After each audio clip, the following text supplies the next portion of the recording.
brood en water, lewe.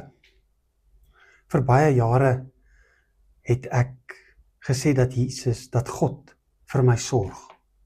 Maar altyd het ek tog hierdie bietjie van 'n twyfeling in my lewe gehad. Is dit werklik God wat sorg?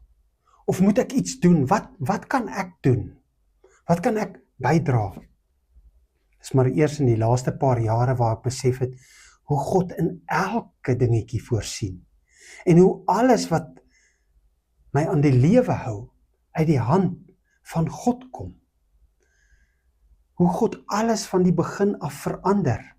En op so 'n manier, dat het vir my op 'n ander plek sit.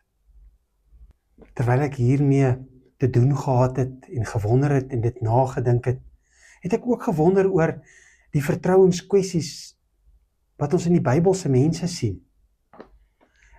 Van byna alle Bybelkarakters, moes Noag seker die malste gelyk het vir sy vriende. Maar ek dink, Moses het deur die grootste interpersoonlike stryd gegaan, van vertroue op God, om volkome op God te moes vertrou. Hy was oor en oor deur sy eie mense geblameer, omdat hy hulle daar in die woestyn ingelei het. Oor hulle probleme het hulle hom geblameer. En hulle gee hom selde die krediet wat sy goeie eienskappe na vore bring. God was egter getrou in Moses se lewe. Ons sien in Eksodus 16 hoe Moses brood uit die hemel uitput. Ons sien in Eksodus 17 hoe Moses water uit die rots laat vloei. Ek sê nou Moses, maar dis eintlik God wat dit laat gebeur, nê? En dit plaas dit regtig in 'n ander perspektief. As God tot sulke groot wonderdade in staat is om sy volk te kon red, hoeveel te meer vir my? So waarom is ek dan bang? Waarom is ek bang om volkome te vertrou op die Here? Dis nie in my eie krag wat ek dinge kan doen nie. Of selfs al was dit in my eie krag, wat help dit my?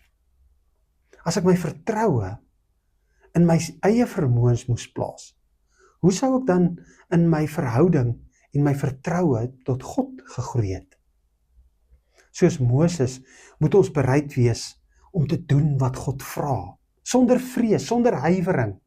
As God my roep om na die hemel te kyk vir voorsiening, moet ek dit doen. As hy my roep om die rots te slaan, moet ek die rots slaan. Soos wat ons lees in die evangelie van Johannes, sê hy wat van bo afkom, is bo almal. Hy wat van die aarde is, behoort by die aarde en praat die taal van die aarde.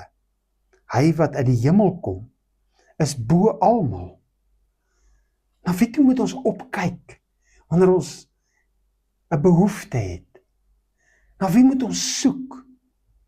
Ons moet opkyk na Jesus, na Christus. Ons moet ons vertroue in hom plaas, vir alles.